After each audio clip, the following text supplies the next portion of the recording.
Hello dear students, आज हम लोग पढ़ने जा रहे हैं कार्नोट थ्योरम के बारे में। ज्योमेट्री का एक बहुत ही शानदार कंसेप्ट। कार्नोट थ्योरम की अगर मैं बात करूं तो आप लोगों ने कभी इस नाम को सुना है तो आप लोगों के दिमाग में आता होगा ज़रूर कि फिजिक्स में कार्नोट थ्योरम होती थी एक, ठीक है, जो ये बताती थी कि all heat engines between two heat reservoir are less efficient than the Carnot heat engines operating between the same reservoir. लेकिन ये फिजिक्स नहीं, ये ज्योमेट्री है और ज्योमेट्री में कार्नोट की दो खूबसूरत प्रमेय हैं, ठीक है। पहली प्रमेय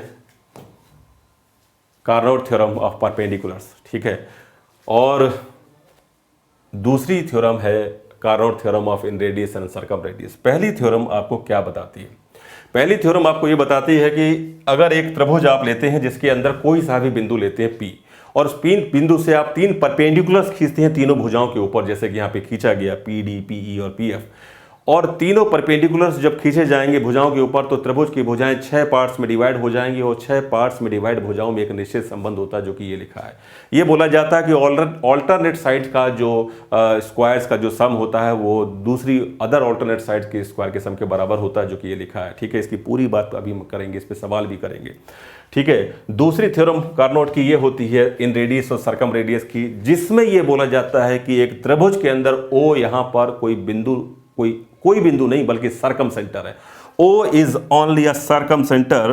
O यहाँ पर परिकेंद्र है। अगर ये O परिकेंद्र है तो यहाँ से तीन परपेंडिकुलर्स जो आप खींचते हो, जिसको यहाँ पे पर्टिकुलरली X, Y और Z बोला गया, तो तीनों परपेंडिकुलर्स का जो सम होता है उनकी परित्रिज्या और अंत्य त्रिज्या के बराबर होता है, ये लिखा गया। इतना खूबसूरत रिजल्ट है ना ये।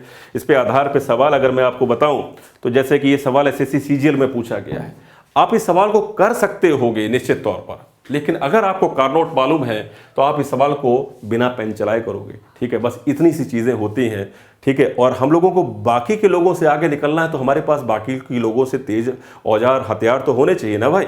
तो जैसे कि कार्नोट थ्योरम का अगर आप उपयोग जानते हो तो जैसे इस सवाल में बोला गया, SSC CGL में आया हुआ एक छोटा सा सवाल लिया मैंने। एक समकोण त्रिभुज के परिवृत्त की त्रिज्या दी गई है R, ये जो कि दिया कि 15 कैपिटल R, अंतःवृत्त की त्रिज्या स्मॉल r की वैल्यू दी गई है। हम जानते हैं कि 15 + 6 करेंगे तो ये आ जाएगा आपकी 15 + 6 करने पर ये आ जाएगा 21, और इसका मतलब अंतः त्रिज्या और परित्रिज्या का जोड़ 21 है। अब अगर आपको कार्नोट का उपयोग मालूम है तो एक समकोण त्रिभुज में, अभी मैं पूरे कार्नोट को समकोण त्रिभुज में जब बताऊंगा तो आपको पूरी बात समझ में आएगी। बेसिकली करना कैसे है, तो सबसे बड़ी भुजा को छोड़ दीजिए चारों ऑप्शन में, बाकी की दो भुजाओं को देखिए, उनका आधा करने पर जो 21 बना दे वो आपका आंसर है। तो मैं ऑप्शन C में देख रहा हूँ 30 सबसे बड़ी भुजा छोड़कर बाकी के दो ऑप्शन को, जैसे 18 का आधा 9 और 24 का आधा 12, इसको जोड़ने पर 21 बन जाता है। केवल इतने से ऑब्जर्वेशन से मैं इसके आंसर पर टिक लगा दूंगा, ठीक है, ठीक है ना। तो चलिए पूरी बात को समझेंगे, सवाल भी हैं, कंसेप्ट भी हैं, और स्टार्टिंग करते हैं कार्नोट की पहली थ्योरम से। जैसा कि तरीका, सारी बात को पहले डिटेल में समझना और समझने के बाद फिर हम लोग उस पर सवाल करेंगे, और निश्चित तौर पर जब हम ऐसा करेंगे तो चीज़ें हमारे लिए बहुत आसान हो जाएंगी, और आगे से एक बार की मेहनत होती है इस चीज़ों को समझने में, फिर चीज़ें आसान लगने लगती हैं, ठीक है। कार्नोट की आज के बाद आप लोगों को आसान लगेगी, ठीक है। तो पहला रिजल्ट के आधार पर मैं यहां पर आप लोगों को पहला रिजल्ट क्या कहता है उसकी प्रूफ की हम लोग बात करते हैं। प्रूफ जरूरी है समझना, ठीक है। ज़्यादा समय नहीं लूंगा इस प्रूफ को समझाने में भी, ठीक है, लेकिन कोई रिजल्ट बनता है तो आप लोगों को पता होना चाहिए वो क्यों बनता है, क्या कारण क्या है। जैसे ABC एक मैंने त्रिभुज उठा लिया, ठीक है ना, ABC एक त्रिभुज उठा लिया। इस पूरे रिजल्ट को जरा देखिए कैसे बन रहा है। पहला कार्नोट का रिजल्ट, यहां पर ABC इसको मैंने नाम दे दिया, और अंदर कोई बिंदु, मान लीजिए ये P, कोई सा भी बिंदु है, ठीक है। यहां से मैंने तीन परपेंडिकुलर्स ड्रॉ किए, पहला, दूसरा और तीसरा। जब तीन परपेंडिकुलर्स ड्रॉ किए तो तीनों परपेंडिकुलर्स त्रिभुज को 6 क्षेत्रफल में डिवाइड कर देगा। कैसे डिवाइड करेगा वो देखो जरा। आप पहला देखो, ये वाला, ये लाइन मैंने इससे मिलाई, दूसरी लाइन,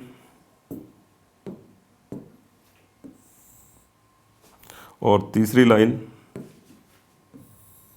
6 पार्ट्स में डिवाइड दिख रहा है त्रिभुज, और इसको मैंने कह दिया कि ये पॉइंट है आपका D, E और F, ठीक है। अब कार्नोट की पहले थ्योरम को जरा प्रूफ करते हैं, तो थोड़ा सा संयम बनाए रखिएगा। प्रूफ मैं हमेशा हर चीज़ के बताता हूँ, तो लेकिन ज़्यादा लेंदी नहीं करूँगा, जल्दी खत्म करेंगे इस चीज़ को। छोटी सी बात है, जरा समझ लीजिए। 6 पार्ट्स में डिवाइड हुआ है पूरा त्रिभुज का क्षेत्रफल। तो पहला त्रिभुज जो है यहाँ पर, पहला त्रिभुज जो है त्रिभुज का पहला त्रिभुज मैंने उठाया APF, ठीक है। APF एक समकोण त्रिभुज है, निश्चित तौर पर राइट एंगल है, और यहाँ पर मैं पाइथागोरस को अप्लाई करते हुए इसको लिखूंगा तो मेरे पास ये बन जाएगा आपके पास AP का स्क्वायर बराबर हो जाएगा, AP का स्क्वायर बराबर हो जाएगा AF का स्क्वायर प्लस PF का स्क्वायर। सही है, कोई दिक्कत नहीं, पहला समीकरण। दूसरा मैंने त्रिभुज उठाया यहाँ पर, अगला वाला त्रिभुज जो कि है BPF वाला। BPF वाले त्रिभुज में अगर आप देखें तो यहां पर अगेन पाइथागोरस का इस्तेमाल होगा, जो कि ये कहेगा BP का स्क्वायर बराबर हो जाएगा आपके पास PP का स्क्वायर बराबर हो जाएगा BF का स्क्वायर प्लस आपके पास हो जाएगा PF का स्क्वायर, ठीक है। अगला फिर उठाइए त्रिभुज, आगे वाला त्रिभुज आप देख रहे हैं BPD वाला। कौन सा? BPD वाला त्रिभुज। BPD वाले त्रिभुज में उठाइए और फिर पाइथागोरस लगाइए, तो देखिए क्या बन रहा है आपके पास। तो ये बन रहा है BP का स्क्वायर बराबर आपके पास बन जाएगा BD का स्क्वायर प्लस आपके पास बन जाएगा PD का स्क्वायर, ठीक है। समीकरण नंबर 3। फिर अगला वाला त्रिभुज देखें आप, तो देखेंगे आपके पास CPD आ रहा है। CPD वाला त्रिभुज उठाएं और इसमें फिर करें आप CP का स्क्वायर, ठीक है ना। CP का स्क्वायर बराबर आपके पास हो जाएगा CD का स्क्वायर प्लस हो जाएगा PD का स्क्वायर, समीकरण नंबर 4। अगला त्रिभुज फिर उठाएं आपके पास CPE वाला। CPE का वाला त्रिभुज देखें, CPE वाला दोबारा लगाएं पाइथागोरस, और पाइथागोरस लगाते ही आपके पास आएगा CP का स्क्वायर बराबर आ जाएगा आपके पास CE का स्क्वायर प्लस PE का स्क्वायर, समीकरण नंबर 5। और फिर अगला वाला त्रिभुज आप देखें यहाँ पर APE वाला। APE वाला त्रिभुज में अगर आप देखें तो फिर आप कहेंगे कि AP का स्क्वायर बराबर हो जाएगा आपके पास AE का स्क्वायर प्लस हो जाएगा PE का स्क्वायर। तो आपके पास इस तरह से 6 यहाँ पर त्रिभुज नजर आ रहे हैं, और 6 में मैंने पाइथागोरस को लगाते हुए लिख दिया यहाँ पर, ठीक है। अब देखिए जो हमारे पास जो रिजल्ट है वो एक्चुअल में क्या है। ये जो मैंने पहले रिजल्ट की बात की यहाँ पर, ये वाला एक्चुअल में ये क्या है, तो यहाँ पर देखिए ये रिजल्ट कैसे बनता है। बहुत आसान सी चीज़ है, हम पूरी डिटेल में सारी बात को यहाँ पर लिखेंगे नहीं, लिखने में फालतू में समय जाएगा। आपको मैं समझाता हूँ, आप यहीं से ऑब्जर्व कर लेंगे उस चीज़ को, ठीक है। 1, 3 और 5 इन तीनों समीकरण को आपको जोड़ना है। 1, 3 और 5 है ना भाई, 1, 3, 5। फिर बाकी का जो समीकरण बचता है कौन सा, 2, 4 और 6, इसको जोड़ना है। 2 को, 4 को और 6 को जोड़ना है। फिर क्या करना है कि इस सेक्शन में से सेक्शन को माइनस कर देना है, और आपके पास जो है रिजल्ट आ जाएगा, जो आपका रिक्वायर्ड रिजल्ट है, जो चाहिए वही थ्योरम सिद्ध हो जाएगी यहाँ पर, ठीक है।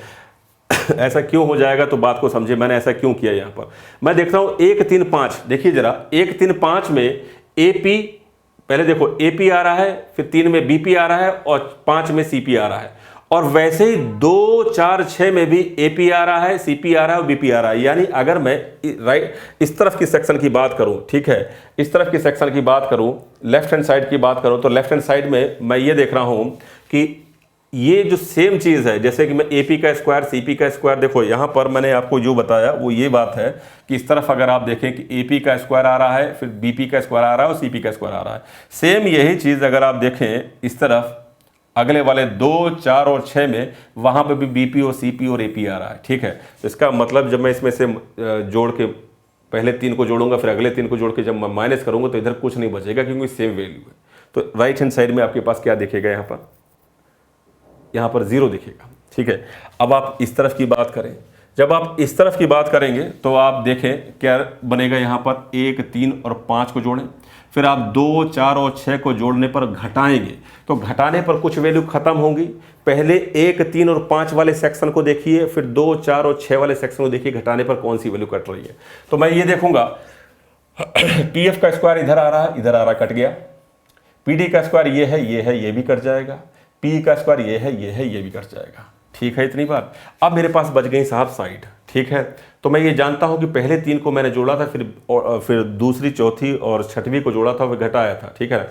तो मैं देखूंगा पहले, तीसरे और पांचवें को जोड़ने में क्या आ रहा है। तो मेरे पास आ रहा है AF का स्क्वायर प्लस BD का स्क्वायर प्लस CE का स्क्वायर, ठीक है। फिर मैंने घटाया किसको, दूसरे यानी BF का स्क्वायर, चौथे यानी CD का स्क्वायर और छठा यानी AE का स्क्वायर, सही है।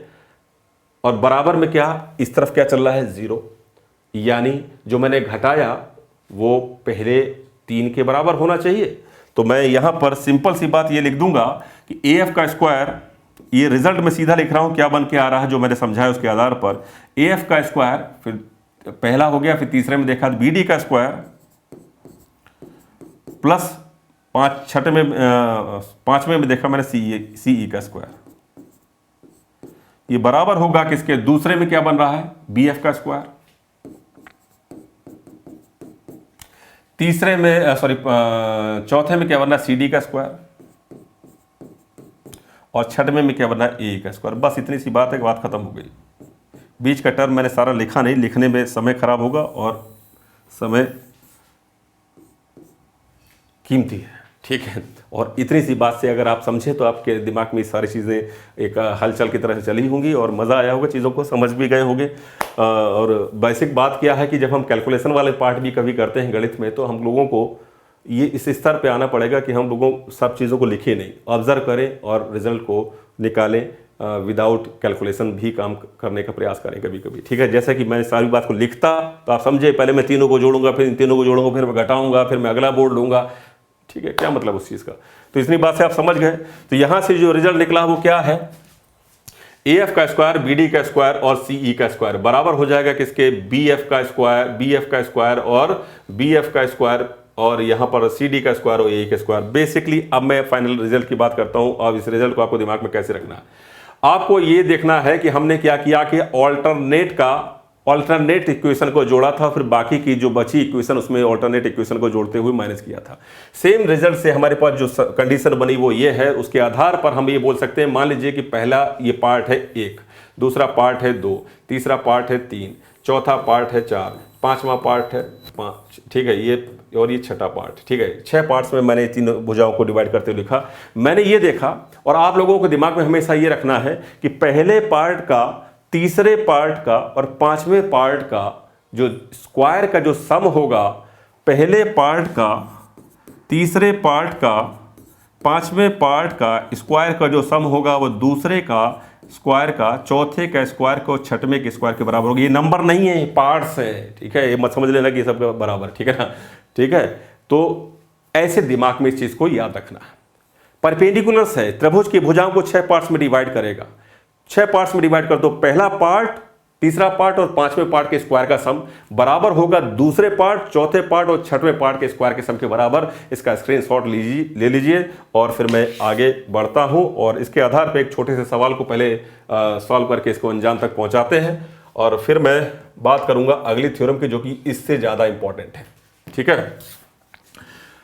यहां पर बोला गया एक त्रिभुज ABC में P is any point inside the triangle between and the 3 perpendiculars PD, PE and PF are drawn on side this.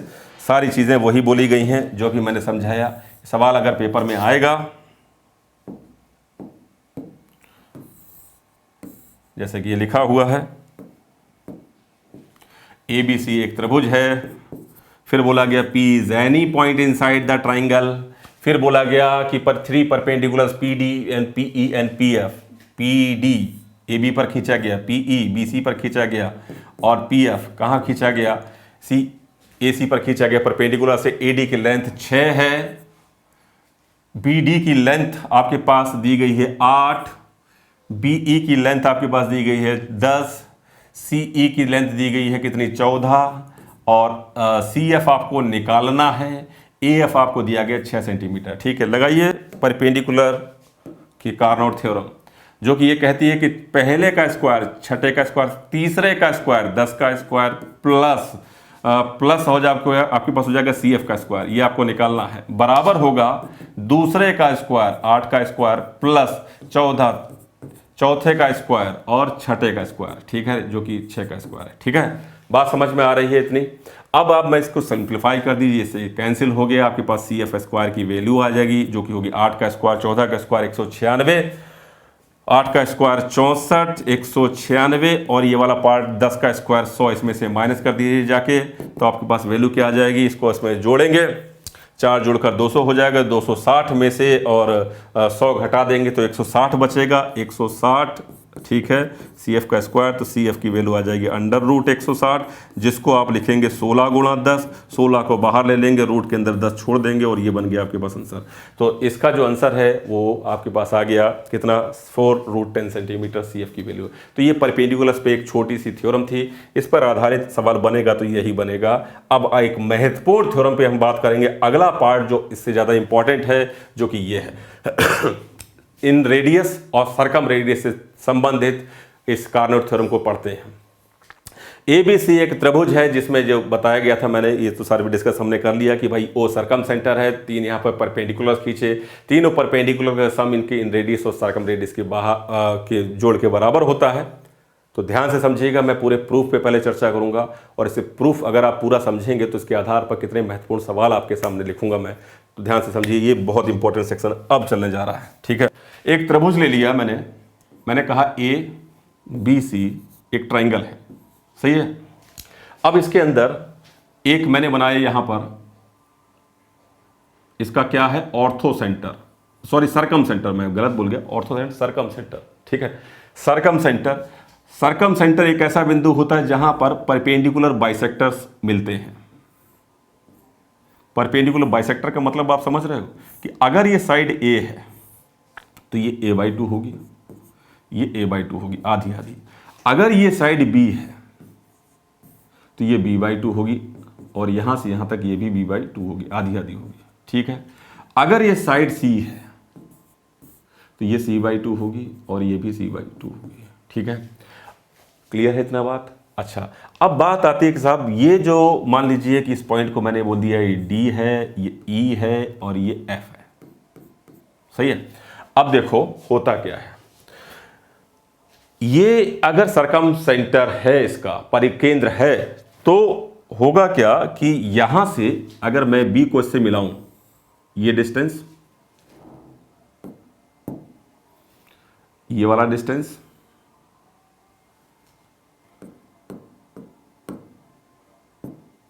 और ये वाला डिस्टेंस,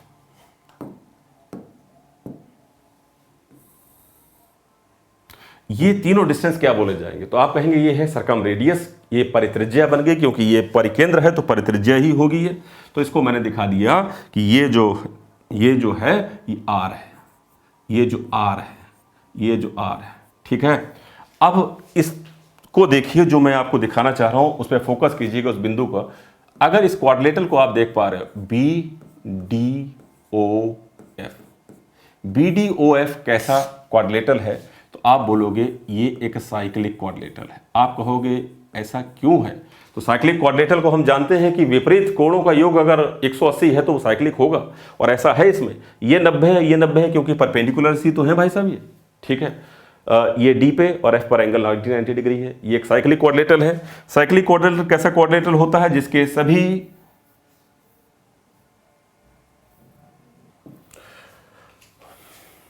तो इस क्वाड्रिलेटरल, साइक्लिक क्वाड्रिलेटरल को आप देख पा रहे हो BDOF, ये एक साइक्लिक क्वाड्रिलेटरल है, ठीक है ना।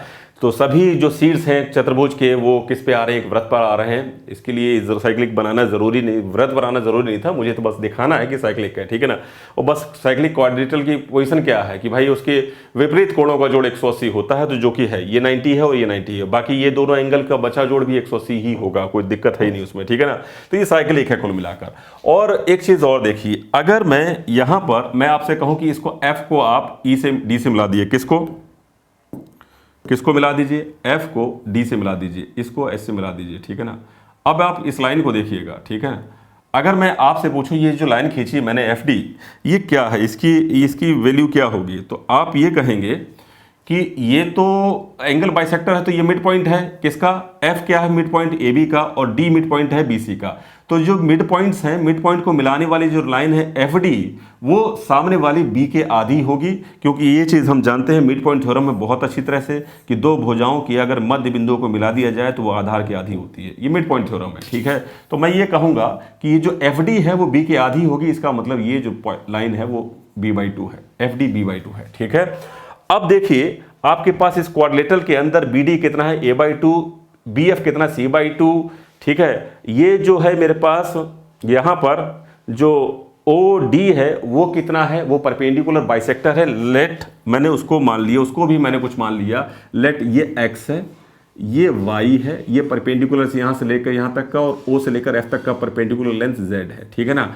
तो मेरे पास इस साइक्लिक क्वाड्रिलेटरल की सारी साइड्स मौजूद हैं और बीच के विकर्ण भी मुझे मालूम है, ये r है और ये b/2 है, ठीक है। तो मैं यहां पर क्या करूं, मुझे एक साइक्लिक क्वाड्रिलेटरल की सारी लाइंस के बारे में पता है, ठीक है, क्वाड्रिलेटरल के चारों बाउंड्रीज के बारे में और डायगोनल्स के बारे में। तो मेरे दिमाग में एक चीज आती है, टॉलमी थ्योरम। क्या?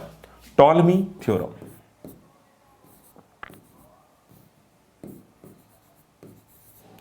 टॉलमी का नाम आपने सुना है?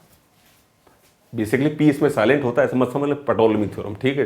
टॉलमी थ्योरम तो टॉलमी थ्योरम ये कहती है कि विपरीत भुजाओं का एक साइक्लिक क्वाड्रिलेटरल, एक चक्रीय चतुर्भुज जब बने, जो विपरीत भुजाओं का जो प्रोडक्ट है, जो गुणनफल है, जैसे कि यहां पर a/2 और z, तो मैं लिखूंगा यहां पर a/2 z, ठीक है।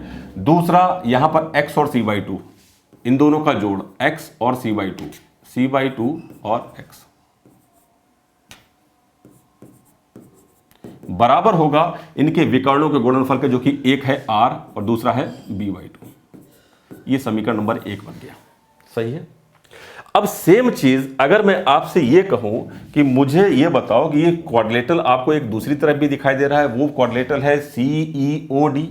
तो अगर मैं आपसे कहूं कि इसको देखिए जरा CEOD को, और ये क्या साइक्लिक है, तो आप कहेंगे साहब बिल्कुल ये भी साइक्लिक ही होगा, ये भी साइक्लिक ही होगा। क्यों होगा साइक्लिक? क्योंकि सेम चीज है। अब मेरे इस पॉइंट को समझ पा रहे हो? सेम बात है, ये भी साइक्लिक है। यहां पर E 90 डिग्री है और ये यहां पर D 90 डिग्री है, मेरी बात समझिए। तो ये भी साइक्लिक है ECOD, ठीक है। तो यहां पर भी सेम चीज लगेगी और टॉलमी थ्योरम लगा दीजिए यहां पर। तो टॉलमी थ्योरम यहां ये कहेगी a/2 इंटू y, क्या लगेगी यहां पर? a/2 into y plus b/2 into x, b/2 into x बराबर क्या हो जाएगा? r इंटू, ये तो एक तो r हो गया, दूसरा यहां पर भी एक लाइन आपको खींचनी पड़ेगी। आप लोग इसको इससे मिलाएं और इस लाइन को जो ED है उसको आप बोल दें क्या? ये जो लाइन है वो है आपके पास, ये लाइन ED किसकी आधी होगी? तो आप कहेंगे C की आधी होगी, तो C की आधी ये हो जाएगी c/2, ठीक है। तो ये जो है ED वो c/2 है, तो c/2 इंटू r, तो आपके पास ये बन गया r इंटू c/2, समीकरण नंबर 2। और सेम यही चीज अगर मैं आपको ऊपर वाले क्वाड्रिलेटरल में दिखाऊं, तो ये है क्वाड्रिलेटरल आपके पास AFOE, तो ये भी एक साइक्लिक है। साइक्लिक है कि नहीं भाई? कि नहीं है कि नहीं? आप कहेंगे कैसे? तो मैं दिखाता हूं कैसे।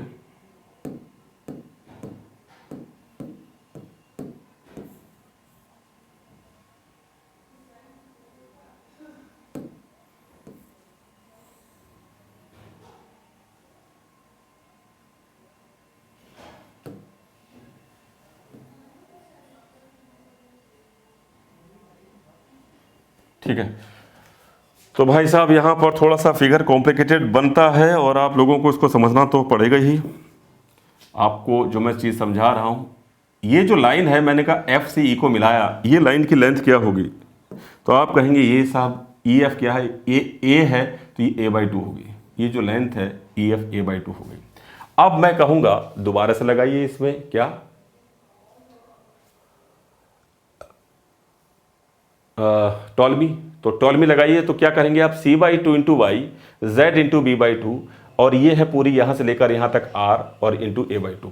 तो लगाइए, तो मैं यहां पर इसी को लगाता हूं और ये मेरे पास रिजल्ट बन के आ रहा है क्या? Y into C/2 into y plus B/2 into z बराबर RA/2। ये 3 समीकरण मेरे पास बन गए, ठीक है। और तीनों समीकरण को अगर मैं जोड़ दूं, आप बात समझ रहे हैं, बस साइक्लिक क्वाड्रेटल बन रहे हैं, उसके कारण ये 3 समीकरण बन रहे हैं, उसमें मैं टॉलमी थ्योरम लगा रहा हूं। और अगर मैं तीनों समीकरण को जोड़ देता हूं तो जोड़ने पर मेरे पास क्या आ रहा है, तो देखिए जरा, यहाँ x है, ये x है, अगर इन दोनों, और यहाँ x नहीं है, अगर मैं इन दोनों में से x को कॉमन ले लेता हूँ, या मैं पहले आपको राइट हैंड साइड को जोड़ के दिखा देता हूँ। यहाँ पर r है, और देखो a/r सब में कॉमन ले लूंगा, a/2 b/2 c/2 आएगा, और यहाँ पे भी सब में 2 है, तो 2 तो सब में कॉमन आके कैंसिल ही हो जाएगा, उसको लिखने की जरूरत तो है नहीं। तो यहाँ तो राइट हैंड साइड में तो आपके पास क्या बचा, r a + b + c, सही है। और आप इस तरफ देखें तो आप देखेंगे x और x, अब देखो बाई 2 तो सब में कॉमन आके मैं इधर के नंबर को जोड़ूंगा, इधर को जोड़ूंगा, मैं क्या कर रहा हूं, समीकरण 1 2 3 को जोड़ रहा हूं, ठीक है। तो जब मैं जोड़ूंगा तो निश्चित तौर पर मैं क्या करूंगा, y2 वाली बातों को खत्म ही कर दूंगा। तो मैं देखूंगा यहाँ पर cx है और यहाँ पर cy है, ठीक है ना। तो मैं यहाँ पर x को कॉमन ले लूंगा और ये हो जाए, सॉरी, यहाँ पर cx है और ये x कहाँ पे आ रहा है, b के साथ आ रहा है, तो मैं कहूँगा c + b हो जाएगा, ठीक है ना। मैंने x को कॉमन लिया। अच्छा, y वाले टर्म को देखो, यहाँ पर y है और y कहाँ पर है, ये है। अगर मैं इसमें से y को कॉमन ले लूँ तो आपके पास क्या आएगा, a + c आ जाएगा, ठीक है। और फिर है z को अगर इसमें से और इसमें से कॉमन ले लूँ तो मेरे पास a + b आएगा। देखो अपॉन में 2 तो नहीं आएगा, वो तो मैंने बता ही दिया क्यों नहीं आएगा, ये मेरे पास बन गया, ठीक है। अब आप इसको देखो, इस x को, c + b को आप लिख सकते हो p - a, यानी p यहां पर क्या मैंने बोल दिया, p यहां पर है पेरीमीटर, यानी परिमाप, ठीक है। तो ये लिख दिया मैंने। अब आगे देखो y, इसको मैं लिखूंगा p - b, आगे देखो z, इसको लिखूंगा मैं p - क्या लिखूंगा, c लिखूंगा, ठीक है। और बराबर में इसको rp लिख दूंगा क्योंकि ये a + b + c परिमापी है, ठीक है। ये मेरे पास बन गया। अच्छा, यहाँ पर मैं p का x का मल्टीप्लाई कराऊँ, ठीक है, xp xa हो जाएगा, yp yb हो जाएगा, zp zc हो जाएगा। इसमें से अगर मैं इस xp को कॉमन ले लेता हूँ तो मेरे पास पहले ब्रैकेट में बचेगा x + y + z, और माइनस को कॉमन लेते हुए मेरे पास ax + by + cz ये बचेगा, और बराबर में rp, ठीक है। कोई दिक्कत नहीं यहाँ पर। अच्छा, ये क्या चीज़ बन गई बीच में, ax + by + cz। देखो, किसी भी त्रिभुज के अगर ये O यहाँ पर क्या है, O यहाँ पर सरकम सेंटर है, तो सरकम सेंटर से अगर मैं आपसे एक बात, छोटी सी बात यहाँ समझा दूँ कि मान लीजिए कि आपने एक त्रिभुज बनाया यहाँ पर, ठीक है ना, और यहाँ पर इसका सरकम सेंटर मान लीजिए ये है O, ठीक है। आप इसको इससे मिलाते हो और ये है इसके परपेंडिकुलर बाइसेक्टर, ठीक है। तो आपके सामने ABC एक त्रिभुज है और OD, OE और OF ये परपेंडिकुलर बाइसेक्टर है। अगर मैं कहूँ त्रिभुज का क्षेत्रफल क्या है, मान लीजिए ये A साइड है, मान लीजिए ये B साइड है, और मान लीजिए ये C साइड है, ठीक है। अगर मैं त्रिभुज के क्षेत्रफल की बात करूँ तो आप कहेंगे, मान लीजिए इसकी लेंथ x है, इसकी लेंथ y है, उसकी लेंथ z है, ठीक है, जो कि अभी हम इस्तेमाल कर रहे थे। तो 1/2 इस त्रिभुज का क्षेत्रफल, BOC का त्रिभुज का क्षेत्रफल निकालूंगा तो 1/2 a × x करूंगा, a × x प्लस, अगर मैं AOC का क्षेत्रफल निकालूंगा तो मैं 1/2 फिर करूंगा b × y। अगर मैं AOB का त्रिभुज का क्षेत्रफल निकालूंगा तो मैं करूंगा 1/2 क्या हो जाएगा, यहाँ पर ये z है, c × z, और बराबर मेरे पास पूरे त्रिभुज का क्षेत्रफल आ जाएगा। तो मैं ये कहूंगा कि ax + by + cz की वैल्यू जो है वो 2del है, और हम ये जानते हैं कि del = होता है r × s, सही है। तो इस डेल की जगह पे मैं RS लिखूंगा, इस डेल की जगह पर, तो ये बन जाएगा मेरे पास क्या हो जाएगा, 2RS हो जाएगा। अच्छा, ये अर्ध परिमाप हो गया, अर्ध परिमाप और 2 का गुणा कर देंगे तो पूर्ण परिमाप हो जाएगा, और ये हो जाएगा आपके पास 2, ये क्या हो जाएगा, RP, ठीक है। तो मैं ये जो कैलकुलेशन मेरे पास आ रही थी ax + by + cz, उसकी जगह पर मैं लिख सकता हूँ RP, ठीक है, और मैं यही करूंगा, ठीक है। ध्यान से नोट कर लेना इस चीज़ को भी।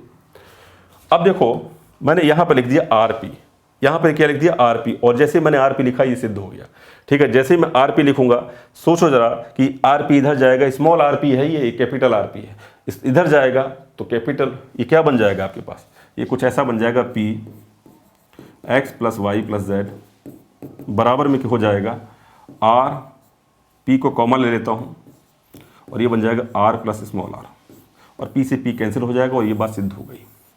ये बात सिद्ध हो गई कि तीनों परपेंडिकुलर्स के लेंथ का जो सम है वो इन रेडियस और सर्कम रेडियस के जोड़ के बराबर आता है। इसको आप स्क्रीनशॉट ले लो, इसको आप नोट कर लो, ठीक है।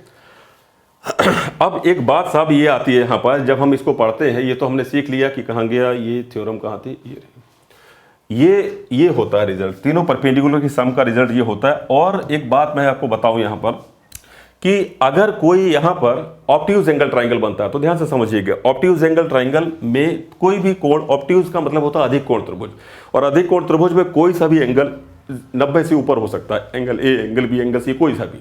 तो मान लीजिए कि अगर इफ ऑब्ट्यूज एंगल ट्राइंगल एक अधिक कोण त्रिभुज के लिए, तो ये थोड़ा सा चेंज होगा। चेंज बस इतना होगा कि अगर A, if A is greater than 90, यदि ए 90 डिग्री से बड़ा है, ए 90 डिग्री से बड़ा है, अगर ए 90 डिग्री से बड़ा है तो ए का सामने वाला जो है, ये जो एक ए के सामने वाला जो परपेंडिकुलर बाइसेक्टर है वो एक्स है, तो उस कंडीशन में क्या हो जाएगा, या मैं कहूँ ओडी है, तो ओडी क्या हो जाएगा उस कंडीशन में, नेगेटिव हो जाएगा और बाकी सब पॉजिटिव हो जाएंगे। ये लिखा जाएगा कुछ इस प्रकार, OD plus O E plus O F बराबर आर प्लस आर। अच्छा, इफ बी ग्रेटर देन 90, अगर बी 90 से बड़ा है तो बी के सामने वाला कौन सा है, ओ ई, ओ ई उस टाइम नेगेटिव हो जाएगा, तो ये लिखा जाएगा O D plus O D minus O E minus O plus O F बराबर क्या हो जाएगा, आर प्लस आर। अच्छा, इफ सी ग्रेटर देन 90 है, सी 90 डिग्री से बड़ा यानी सी अधिक कोण है, तो सी के सामने कौन सा आ रहा है, ओ एफ, ओ एफ वाला ये वाला टर्म नेगेटिव हो जाएगा और ये लिखा जाएगा O D plus O E minus O F बराबर capital R plus small R. ठीक है, अब ये क्यों होता है, क्या कारण है, सब पे बात कर लेंगे। बस सिंपल सी बात है कि ऑर्थो सेंटर अगर ए बड़ा हो जाएगा, ऑर्थो सेंटर यहाँ बाहर आ जाएगा। ठीक है, और पूरी रूपरेखा भी मैं समझा दूंगा, तो ये होता है, इसको आप नोट कर ले पहले। ठीक है, इसको, ठीक है। तो हम लोगों ने यहाँ पर इसको सिद्ध किया कि ये है टॉलमी थ्योरम से, इसको हमने प्रूफ किया कि भाई ऐसी ऐसी बात है, इस वजह से ऐसा हो जाता है। ठीक है, अब साहब एक बात आपको दिमाग में आएगी कि अभी मैंने एक टर्म आपके सामने यहाँ पर जोड़ दिया कि भाई साहब ये जो है, ये ए 90 डिग्री से ऊपर है तब ये हो जाएगा, यानी ए के सामने वाला परपेंडिकुलर की जो वैल्यू है वो माइनस में आ जाएगी, तब आर प्लस आर होगी। तो ये थोड़ा सा कन्फ्यूज़न यहाँ पे बनता है। चलो इसको भी मैं यहाँ पर सिद्ध कर देता हूँ, प्रूफ कर देता हूँ, फिर देखेंगे सवालों के क्रम में। ठीक है, या मैं एक काम करूँ, जो अभी मैंने बताया इससे संबंधित एक सवाल आप लोगों को दिखा दूँ।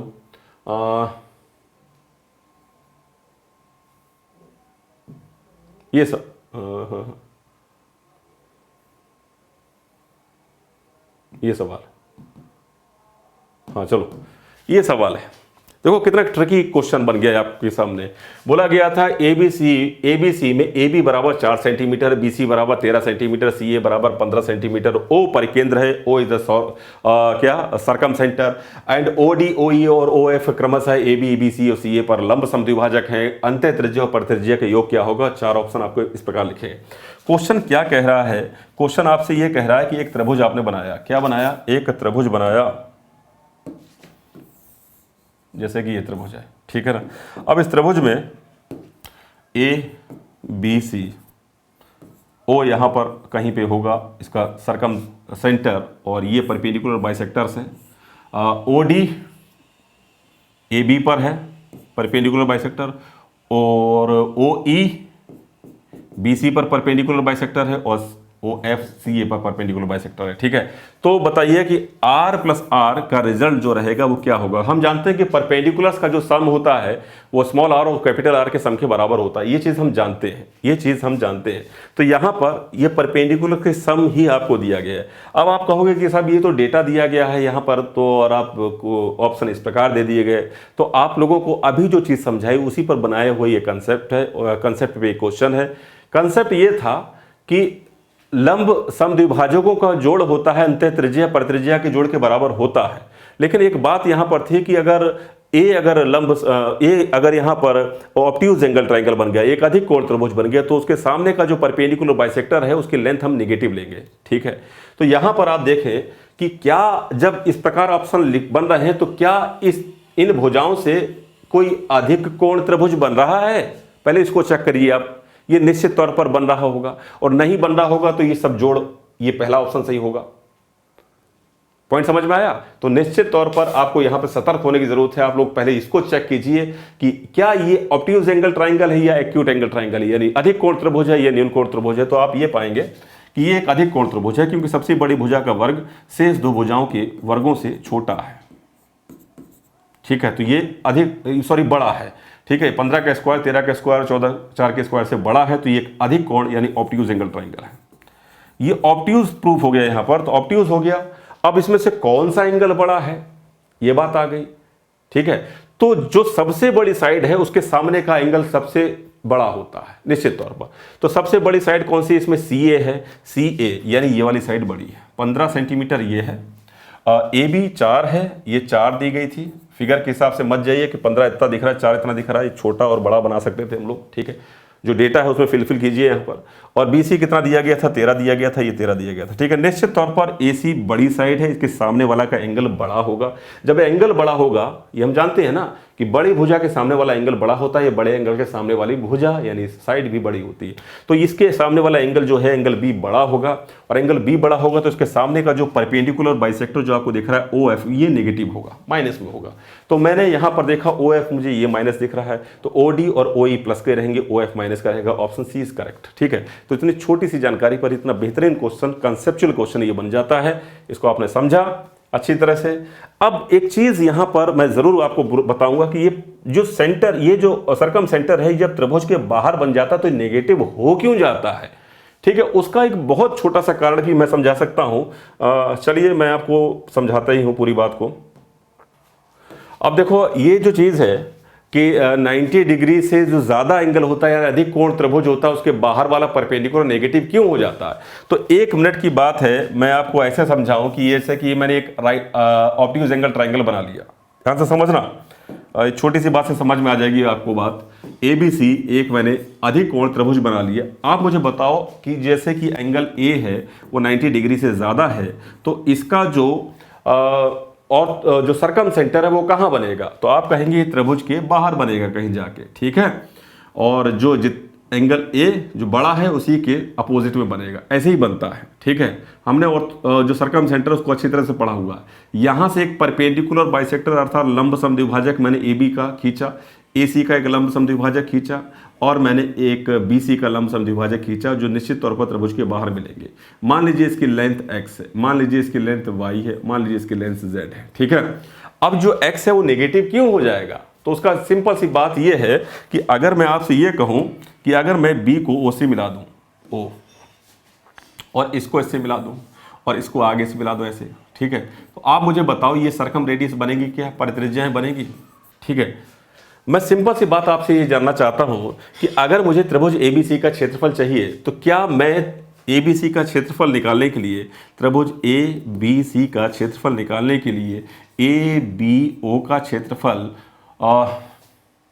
में ABO का क्षेत्रफल प्लस ACO का क्षेत्रफल, ACO का क्षेत्रफल में से मैं माइनस करूंगा BOC का क्षेत्रफल, क्या ऐसे बन जाएगी बात, आप कहेंगे बन जाएगी। तो आप कहेंगे ABO का क्षेत्रफल निकालने के लिए आप क्या करोगे, ABO का क्षेत्रफल निकालने के लिए आप क्या करोगे, तो ये है क्या हो गया इसका ABO का क्षेत्रफल निकालने के लिए, ये जो AB है, शायद इस लेंथ को मैं अगर मैं C बोल दूं, इस B के सामने वाले लेंथ को मैं B बोल दूं, और A के सामने वाले लेंथ को, इस लेंथ को मैंने पूरे को A बोल दिया। ध्यान से समझना। तो मैं कहूँगा ABO का क्षेत्रफल निकालने के लिए आपको करना चाहिए C 1/2 C गुणा Z, ठीक है। ACO का क्षेत्रफल निकालने के लिए क्या करना चाहिए, ACO का क्षेत्रफल निकालने के लिए तो आप कहेंगे B 1/2 B गुणा कितना परपेंडिकुलर डिस्टेंस है, पूरा y है, तो 1/2 B गुणा y करना चाहिए, ठीक है। और मैं कहूँगा माइनस, अब BOC का क्षेत्रफल निकालने के लिए क्या करना चाहिए, BOC का क्षेत्रफल निकालने के लिए तो 1/2 गुणा A गुणा x, तो आप देखोगे यहाँ पर, और ए बी सी का क्षेत्रफल निकालने के लिए क्या करना चाहिए, ठीक है। तो आप ये देखो ए बी सी का क्षेत्रफल, चलो हाँ, हम ए बी सी का क्षेत्रफल ही निकाल रहे हैं, सॉरी, ठीक है ना। तो मैं कह रहा हूँ कि ए बी सी का क्षेत्रफल निकालने के लिए क्या करना चाहिए, तो मैंने कहा कि ए बी ओ का क्षेत्रफल देखो, फिर ए ओ सी का क्षेत्रफल देखो, ये पूरा क्षेत्रफल कवर हो गया। इस पूरे क्षेत्रफल में से बी ओ सी का क्षेत्रफल को माइनस कर दो तो ए बी सी का क्षेत्रफल बचता है, ठीक है ना। तो आप जब ये देखोगे, इसमें से 1/2 को कॉमन मैंने ले लिया, और मैं यहाँ पर देखूंगा ये बन गया आपके पास C Z plus B Y minus A X. आप समझे ये नेगेटिव क्यों आया, जो x वाला जो है ये परपेंडिकुलर के साथ ये जो डिस्टेंस है वो नेगेटिव आ गया, उसका रीज़न समझ में आया, और यही पूरे प्रूफ में होता है, ठीक है। तो आपको ये देखना है कि जो 90 डिग्री के सामने वाला, मैंने आधा प्रूफ कराया, इसको पूरा कराने की ज़रूरत भी नहीं है, क्योंकि क्या मतलब है उस चीज़ का, ठीक है ना। तो आप खुद भी बना सकते हो, ठीक है ना, उस चीज़ को। तो मैंने इसको यहीं पे छोड़ा, और ये मैंने पूरा प्रूफ बताया आपको जब एक्यूट एंगल का केस है, ठीक है, और जब ऑब्ट्यूज एंगल का केस है, तो आपने देखा कि ये जो x है वो नेगेटिव क्यों हो जा रहा है, उसका कारण मैंने आपको समझा दिया। और फाइनल हम लोगों ने इस बात पे चर्चा कर ली पूरी कि भाई साहब ये होता है, लेकिन ऑब्ट्यूज एंगल का केस में ये भी होता है। इसको ध्यान रखिएगा, जो 90 डिग्री से ज़्यादा एंगल होता है उसके सामने वाला परपेंडिकुलर माइनस आपको लेना पड़ता है, ठीक है। अब चलते हैं कुछ और बातों पर। अब इस सवाल को कीजिए, ठीक है।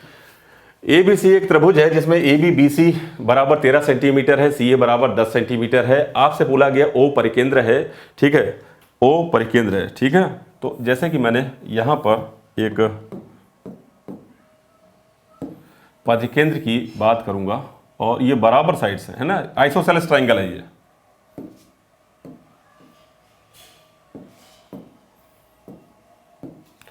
कौन कौन सा, ए बी सी, अच्छा ए बी और बी सी बराबर है, ए बी और बी सी ये दोनों साइड्स बराबर है। मैं इसको लाइन थोड़ा सा अलग लिख दूं, इसको मैं बी बोल दूं, इसको ए बोल दूं, इसको सी बोल दूं, तो आपको ए बी और बी सी ऐसे दिखाई देंगे बराबर, अच्छा लगेगा, ठीक है, नहीं तो टेढ़े टेढ़े दिखाई देते। तो ए बी और बी सी बराबर है यहाँ पर, ऐसा बोला गया, और ये 13 सेंटीमीटर है, ये 13 सेंटीमीटर और ये भी 13 सेंटीमीटर है। उसके अलावा सी ए कितना बोला गया, 10 सेंटीमीटर, ये 10 सेंटीमीटर है। आपसे बोला गया था ओ परिकेंद्र है, ओ, ठीक है। ओ डी, ओ ई और O F, O D A B पर परपेंडिकुलर है, और ओ ई बी सी पर है, ओ ई बी सी पर है, और ओ एफ ए सी पर है। ये 3 परपेंडिकुलर्स हैं।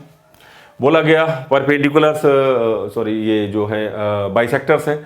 उसके बाद बोला गया कि ओ डी, ओ ई और ओ एफ की वैल्यू क्या होगी। तो निश्चित तौर पर हम ये चीज़ जानते हैं कि मेरे पास 10 सेंटीमीटर का एक त्रिभुज दिया गया है। मुझे क्या करना चाहिए, मुझे इसका, अगर मुझे ये वैल्यू चाहिए, मुझे निकालना है O D plus O E plus O E, ये मुझे निकालना है ओ एफ, तो मुझे आर प्लस आर चाहिए, ये मुझे बहुत अच्छी तरह से मालूम है। अच्छा, कैपिटल स्मॉल आर निकालने के लिए क्या चाहिए, तो स्मॉल आर निकालने के लिए हम जानते हैं del is equal to R into S होता है, तो आर इज इक्वल टू हो जाएगा डेल बाई एस, तो मुझे डेल अपॉन एस चाहिए। अच्छा, एस क्या है यहाँ पर, अर्ध परिमाप। अर्ध परिमाप कितना हो जाएगा, 13 13 26 और 10 कितना हो गया, 36 का आधा 18, अर्ध परिमाप हो गया 18 सेंटीमीटर। अच्छा, एरिया क्या हो जाएगा, तो एरिया आप हीरोज फार्मूला से भी निकाल सकते हो, या आप चाहो तो इसको राइट एंगल, सॉरी इसमें परपेंडिकुलर ड्रॉ करके भी निकाल सकते हो। जैसे कि एक मैं समकोण त्रिभुज, जब ये आइसोसेलेस ट्रायंगल समद्विबाहु त्रिभुज देखूंगा, तो यहाँ से एक परपेंडिकुलर इस पर ड्रॉ कर दूंगा, और परपेंडिकुलर जो मैं यहाँ पर ड्रॉ करूंगा, तो मैं ये चीज़ जानता हूँ कि अगर ये पूरा 10 है, तो परपेंडिकुलर समद्विबाहु त्रिभुज में, यानी आइसोसेलेस ट्रायंगल में, इसको 5 में डिवाइड कर देगा। अगर ये 5 हो गया और ये पूरा 13 है, तो यहाँ से लेकर ये पूरा 12 हो गया, ये पूरा लेंथ 12 है, यानी मुझे हाइट पता लग गई 12। तो एक ऐसा त्रिभुज जिसका मुझे क्षेत्रफल निकालना है, जिसका मुझे बेस पता है 10 है और ऊंचाई पता है 12, तो जब मैं इसको सिंप्लीफाई करूँगा तो मेरे पास आ जाएगा 60 सेंटीमीटर स्क्वायर। मेरे पास आ गया डेल, ठीक है। तो मैं आर नहीं निकाल पाऊंगा क्या, आर निकालने के लिए मुझे क्या करना चाहिए, आर निकालने के लिए डेल बाई एस यानी 60/18 करना चाहिए। 6 से काट दो, 10/3 सेंटीमीटर, ये मेरे पास स्मॉल आर आ गया। अच्छा, मुझे कैपिटल आर निकालना है, तो कैपिटल आर निकालने के लिए क्या करना चाहिए, कैपिटल आर क्या होता है, A B C upon 4R, 4 del, ठीक है। तो ए कितना है, 13 गुणा 10/4, डेल का मतलब कितना है 60, काटो इसको, ये आ गया आपके पास 169 कितना आ गया 169 बाई क्या आ गया 24। ठीक है, ये मेरे पास कैपिटल आर की वैल्यू आ गई। मेरे पास स्मॉल आर है, मेरे पास कैपिटल आर है, मेरे पास स्मॉल आर है, मेरे पास कैपिटल आर ये मौजूद है। मैं क्या इन दोनों को जोड़ दूं तो क्या मेरे पास तीनों परपेंडिकुलर की लेंथ का सम नहीं आ जाएगा? तो जोड़ते हैं। तो मेरे पास स्मॉल आर कितना था 10/3, कैपिटल आर कितना था 169/24। जोड़ेंगे तो मेरे पास आ जाएगा 24। इसको बनाना है तो 80/24 हो जाएगा। तो 80 को 169 में जोड़ेंगे, ठीक है, तो कितना बन जाएगा 200, 249 ये बन जाएगा। ठीक है, अब इसको फिर काट दो 3 से, 3 से काटने पर 8, 83 बटेगा और ये बचेगा 8, 83/8 सेंटीमीटर स्क्वायर। ये क्या आ जाएगा आंसर? ये लिखा है 83 सेंटीमीटर होगा, सॉरी स्क्वायर नहीं, एरिया थोड़ी ना है, ये सेंटीमीटर। ठीक है, तो ये कहाँ लिखा है? ये लिखा है। ठीक है, ये मेरा आंसर हो गया। बात समझ पाए अच्छी तरह से? तो किसी भी त्रिभुज की 3 भुजाएं अगर आपको मालूम है, चाहे वो स्केलर हो चाहे वो इक्विलेटरल, कैसा भी त्रिभुज हो, उसका आप स्मॉल आर निकालिए, कैपिटल आर निकालिए और और तीनों परपेंडिकुलर्स की लेंथ स्मॉल आर और कैपिटल आर का सम ही होती है। इस सवाल को आप लोगों ने देखा, इसका स्क्रीनशॉट ले लो, मैं आगे बढ़ता हूं। ठीक है,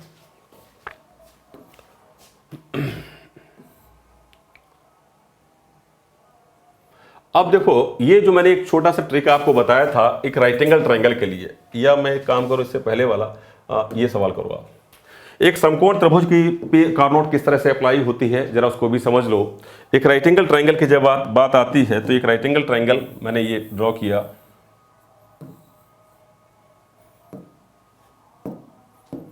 ABC, ये एक राइट एंगल ट्रायंगल है, 90 डिग्री पर है। अब इसमें 2 भुजाएं दे दी गई, ये मान लीजिए 12 सेंटीमीटर दे दी गई, ये बोल दिया गया 16 सेंटीमीटर दे दी गई, और ये 20 सेंटीमीटर, 3 भुजाएं इसमें दे दी गई हैं। ठीक है, आपसे बोला गया समद्विभाजकों का योग क्या होगा। देखो, राइट एंगल ट्रायंगल में एक्चुअल में क्या होता है, आपको पता है कि लंब समद्विभाजक जब खींचते हैं तो AB का मिड पॉइंट लेंगे और यहां से सीधे परपेंडिकुलर ड्रॉ करेंगे।